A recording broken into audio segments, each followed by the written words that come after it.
more importantly, at least around the conversation of scheduling the game and when should it be played, the big sticking point for moving the Egg Bowl from Thanksgiving to Black Friday was attention. Essentially, attention. The NFL took over Thanksgiving. You no longer got we're the only game on Thanksgiving night exposure. The NFL buried whatever a college football game was getting played on Thanksgiving night, and the viewership and the ratings proved that. The move to Black Friday, although it did compete against an NFL game because the NFL plays a 3 o'clock kickoff on Black Friday, it's streaming only, and the Egg Bowl was played on ABC, so over the air as opposed to cable, which always generates more viewers. And sure enough, it did, despite Mississippi State's record. No offense, it's just reality. Despite Mississippi State's record, the Egg Bowl basically doubled its Thanksgiving audience. So despite your face, how about that? It was a really good thing. Yeah.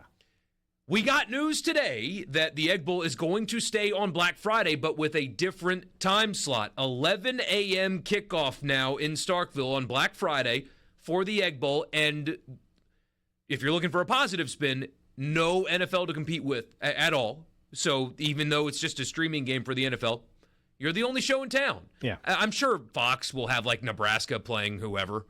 Nebraska and UCLA in the Big Ten or something stupid like that. During the afternoon but slot, there will be some college game. Yeah, there will be another college game. I don't know if you saw it, but there's the evening slot is taken as well. Yes, by Texas and Texas A&M. So that's going to Black Friday as well. So Texas does A&M that mean Georgia Tech is going to be played at 3?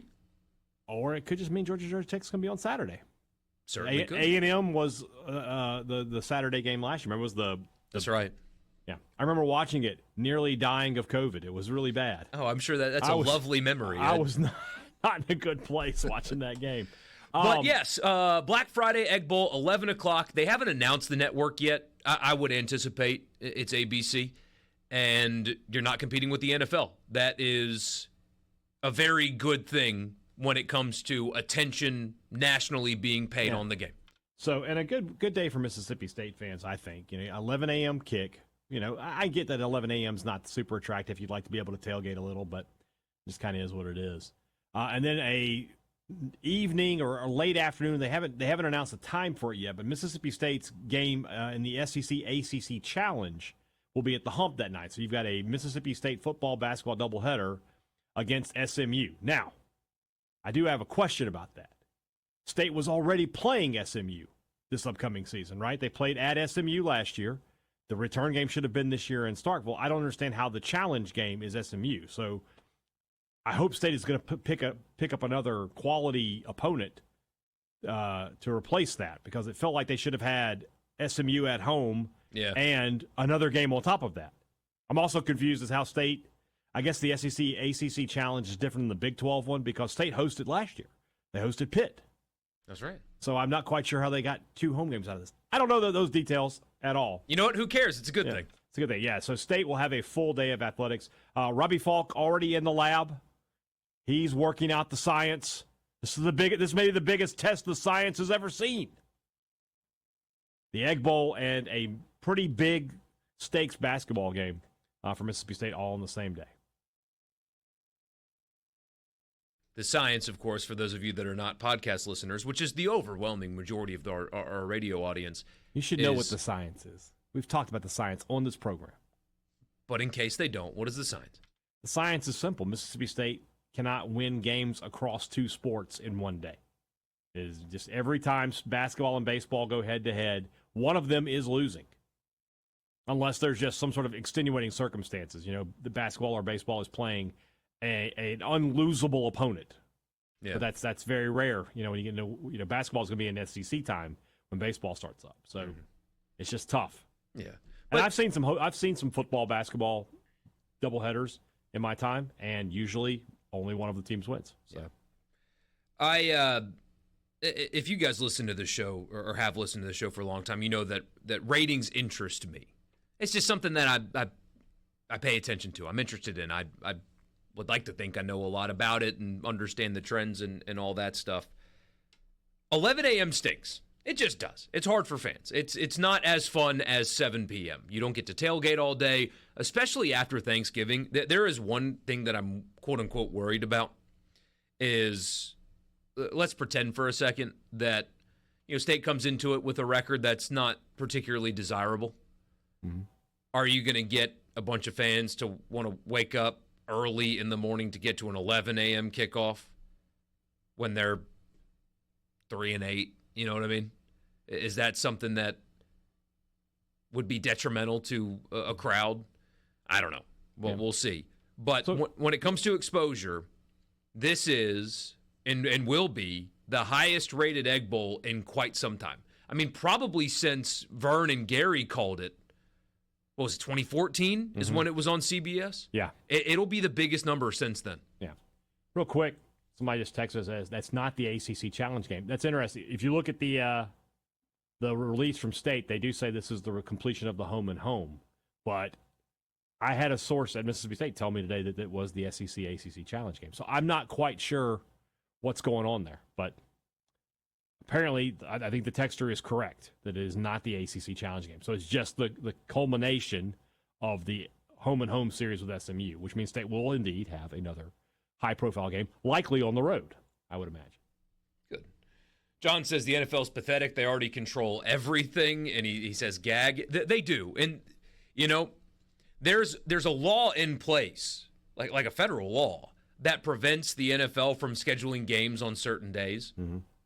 But Friday, they can't schedule a game after 6 o'clock on Fridays. Right.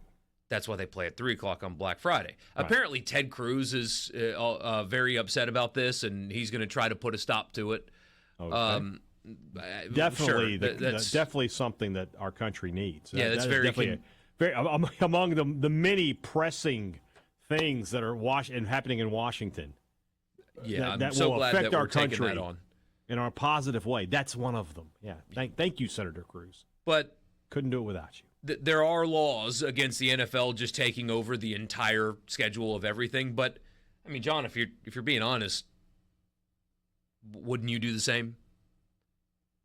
They were gifting the NBA Christmas Day. They were just handing that day to the NBA until they decided, wait a minute, why are we doing that? Yeah. That's our day now. And now the NFL has 3 Christmas games, and the NBA is going to just be a complete and total afterthought. Nobody's going to care on that day. Wouldn't you do the same if you were in their position? If your business had the opportunity to bury your competition, wouldn't you do it? It's the same thing here. I'm with you. It is kind of annoying that they're taking everything.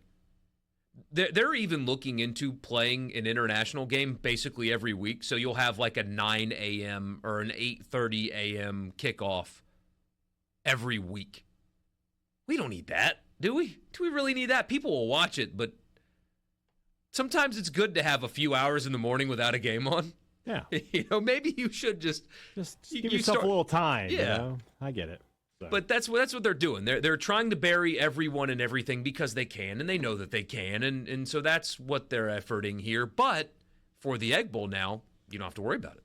Exactly. You're not competing against it anymore. What's the reception among State fans about this? By and large, Ole Miss fans are like, gross, 11 a.m., that stinks. That is the exact same, yeah, especially from State fans' perspective of being a home game, no chance to tailgate, or even, in terms of like, let's say you traveled for Thanksgiving, and now you got to get up early in the morning if you want to go to the game or something. Nobody likes it. But, this is one of those things that State and Ole Miss don't have any control over it. This is a decision made by television and the SEC. So. Yeah.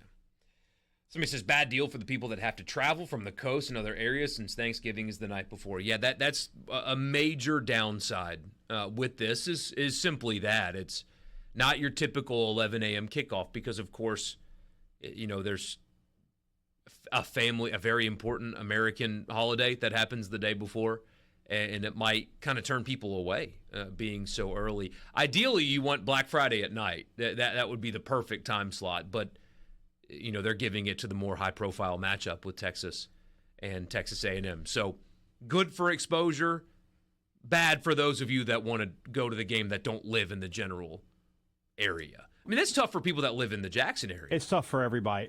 You can't make everybody happy. You got to do the thing that makes the most sense for you financially. No.